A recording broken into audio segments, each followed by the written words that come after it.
guys, it's your favorite videographer here.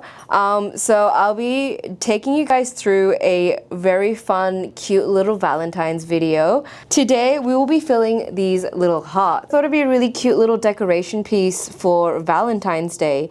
I'm gonna do like a little translucent heart moment. I know some people do tend to like hang roses or balloons, so I thought this would be another fun way of using our templates. So let's get started. Alrighty. To start off, I thought I would go through what we need today. So a lot of this stuff you can get in the Infusion Kit. So if you were to buy like a full kit, you wouldn't have to stress about getting all your little knickknacks. So in the kit, you would get your pipettes, your gloves, your popsicles. Are they popsicles? Art stirrers. That's what Ange seems to call them. Art stirrers. And then you get to choose between your colors. So your metallics and your glitters, so translucents aren't part of that, but at least it's a great way to start. And then of course you would get 10 of these nifty little cups. Oh, and of course you would get the 600ml Resi Clear bottle, which you can do a lot considering that these little templates only use 90 mils. So today we're going to use some translucent dyes. So I've got Shocking Pink, Mandarin, and some ruby red, and I thought it'd be really fun to add a little bit of sparkle. Now that's optional, I just really love sparkly things. So I was gonna add that. So I added it into like the little center parts of the flower. I did put a couple of dots in the background of it, but I don't like, after like putting it in the light and stuff, I don't really like the effect of it. It was just something that I wanted to test out to see what would happen. Let's get started. I've already mixed up some resin, so I mixed up about 100 mils of resin.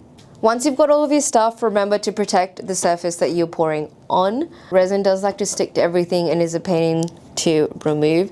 We use Resi isopropyl.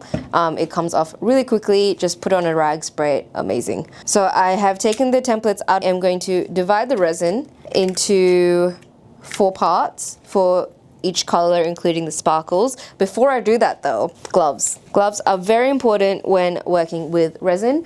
I don't need to wear masks with our Resi art resin because it is VOC free, which means that there's no toxic fumes coming out, especially when the part A and B is mixed together, which is great. As an additional benefit, I am working in a very well ventilated room. Again, it is up to your guys' discretion if the product works with you. I would always recommend read the TDS provided by the supplier. It's always really handy and gives you a good idea of the limitations of the product you're using. Like again, you don't need much, especially if you're just doing one template, but because I'm doing 3, I'm going to probably use a bit more to mix the colors. And if you have any left over, like, you can measure it out for sure, make sure you have exacts and all that. But if you have extra, always have like a little silicone mold on the side that you can just pour it in. So that's something I found as I'm exploring this resin journey, is as much as you try to have exact mixes, sometimes it's hard to do that. I for sure think I've mixed up a wee bit too much resin, but that's okay. We're all learning here. It's all a learning process. Let's start with some Shocking Pink. Now, one thing I have learned is that these translucent bottles pour out the dye. You have to be like very careful with it, especially if you just want a couple of drops in there. So gently, oh, that's 3 drops. And usually like does one at a time. I'm just gonna pour all of them in, like the colors in, and then I'll mix it. Okay, so we've got these, and then this one's for the glitter, which I'll do right at the end. Alrighty, with the red, I'm just gonna see if I still like this. We wanna add a bit of pink in there. I feel like this is a good amount. If anything, I'd probably add a bit of Mandarin in there just so they speak to each other a bit more. Mandarin. It is very much a Mandarin color, so I would put like, this is the hard part when you just want to put like 1 drop. You've got to be very careful. Ooh, 3 drops. We tried. Cool. Hopefully it won't change it too much and we'll still get that red coming through. Ooh, it made like a really nice, ooh, I like that. Surprising myself over here. Cool. So we've got like a nice little like purpley red color. I really like using the translucent dyes with the templates because they just look so cool. Like we did a skull video, link up there, with the whole translucent dyes as well, and we did like a Wednesday Addams themed window, which I really liked the way that turned out. I think this is a bit too light for me, so I might add 2 more drops if I can into here. Let's try. Oh, so close to getting 2. Got 3 in there. It's fine, it's fine. We're all learning here. I can just hear Ange in the back of my head laughing. It's probably very entertaining for her. She's gonna watch back this video and be like, I left you alone for 1 day, Raz. Let's go into the pink. I think this pink might need a bit more too because it might be a bit pale. Don't forget to scrape the sides. I know it's harder in the smaller containers, but try and get like the dye off the sides. As someone that's not a resin artist or is starting playing with the resin medium, I'm finding that it's a learning curve. Like coming from watercolors where you can keep building and working into the piece, it's not something you can do with resin. A saying that Ange has drilled into me is less is more. So that's our 3 colors all done. Now let's add some sparkle. Now I usually go nuts with the sparkle, but what I found with this one was that I just wanted like a little like sprinkle in there. Like I didn't want something to overwhelm it, which is why I didn't mix the sparkle in the dyed colors, because I wanted them to have their own little moment, and this just kind of in the background, not really noticeable, especially because it's supposed to be a sun catcher. I wanted something to just sparkle off the light, you know? So I'm just gonna use a little bit. Again, remembering that like glitter sinks, no matter how fine it is, which is why I just want the littlest sprinkle of it. Again, if you were to mix, and you can see on this paddle pop stick, it's barely visible. So it's just a little bit of it. Let's get started. I might get a pipette because it's a very handy little tool to have, which is why we included it in the kits. Give me 2 seconds. I say pipette, some say pipette. It's just things that, it sucks out the resin essentially. You can use this to put the resin into the little segments of the template, especially because we do have other templates that have a bit more of a complex geometric pattern. But I tend to find I like to use this to remove the resin if I've put too much resin in there, because one thing you don't want to do is overflow your pieces, because you're going to find that the brown paper around it gets stuck to it, and we'll get started. So what I'll do is I will actually just change it up and do a different color for each background.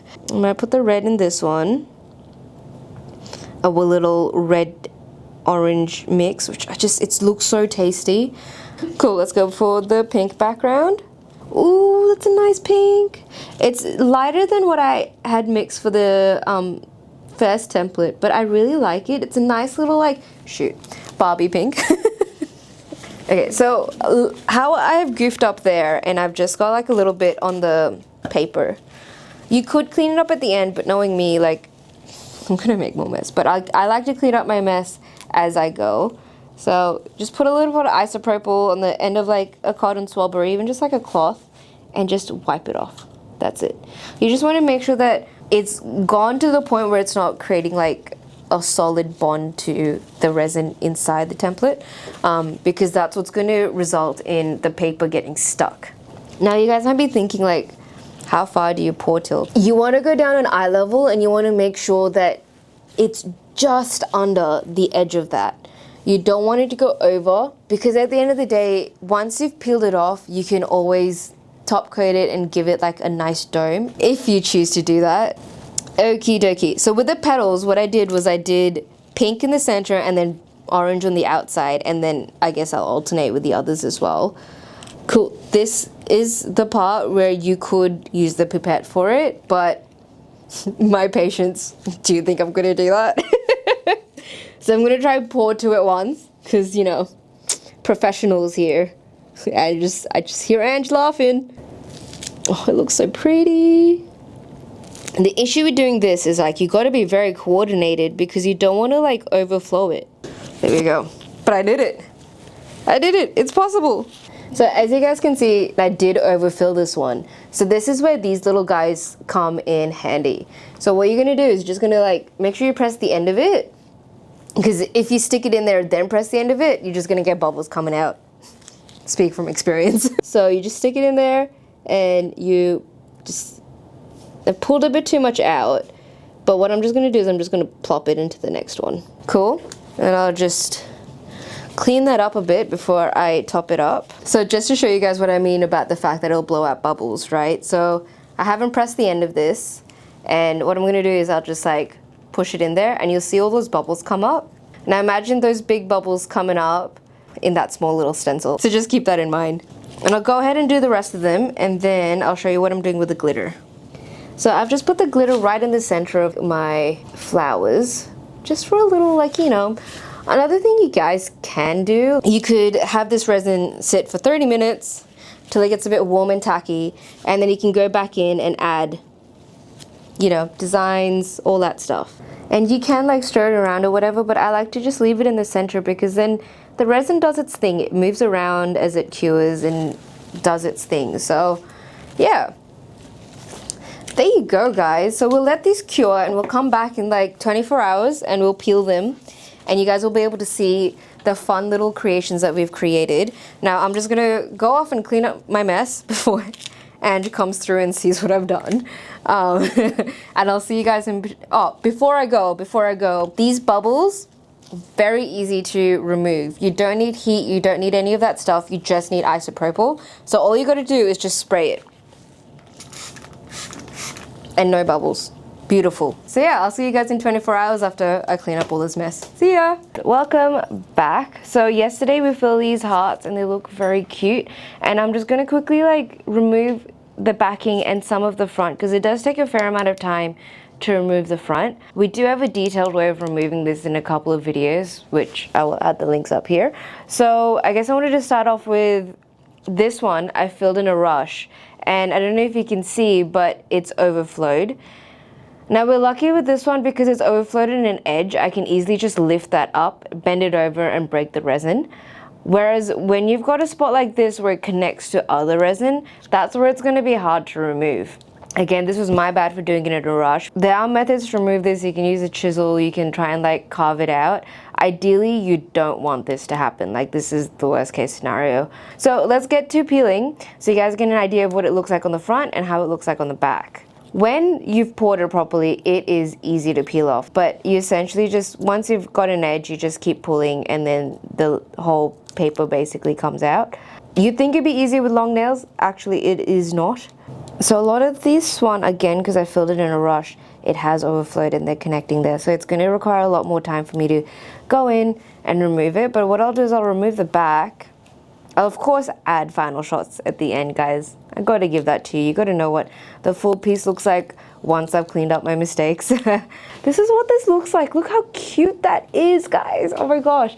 I absolutely love it. A bit of the red has seeped into it, again, because of my messy pour, but they're translucent. You can't go wrong with it with these stencils.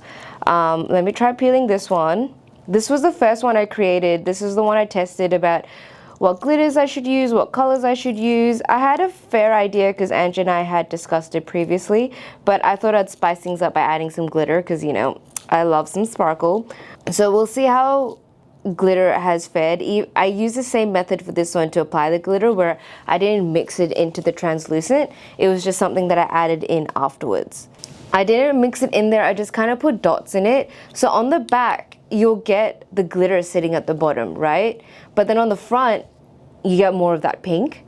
So it's up to you guys, it's a personal choice, but at least you can see how it looks as a sun catcher with translucent and glitter. But you do see the glitter on this side, which is quite nice. And on this side, it's more red. Oh, I really do like how that glitter comes out. Let's peel the others. This is the one with the orange background. Oh, I am loving these color choices. There's just something about translucent. This does a really nice like faux stained glass look, and it's just so cute. Imagine these hanging in the window. Oh, look at that. Just absolutely divine. I love how the gradient has come out on this one as well. It kind of looks like petals. And oh, lucky last, it's the one with the red background. So The other thing I wanted to show you guys is like on the back of this one, you can see that some resins basically bled to the back, just because my surface probably had resin on it, because I'm messy when I create. So as you can see, there is no issue peeling it off, right? It's on the film, it protects the back of your piece, which is why we've left this on for you guys. But there you have it, guys. These are our little Valentine's themed hearts. Look how cute. Absolutely love them. Very, very proud of myself for achieving this. So if you guys have any questions, drop them in the comments below. Always love to hear your feedback. Let me know if you prefer Ange on camera or me. I prefer Ange, to be honest. Drop a like, comment, subscribe, do your guys' thing. Very excited to see what you guys create with resin, and we'll see you on the next video. Bye!